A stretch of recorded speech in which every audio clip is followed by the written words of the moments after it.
puso na di mapapagod.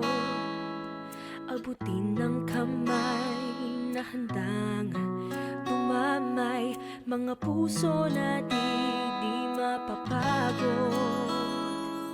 Nasa puso ng bawat Pilipino, pagmamahal sa kapwa at serbisyong totoo.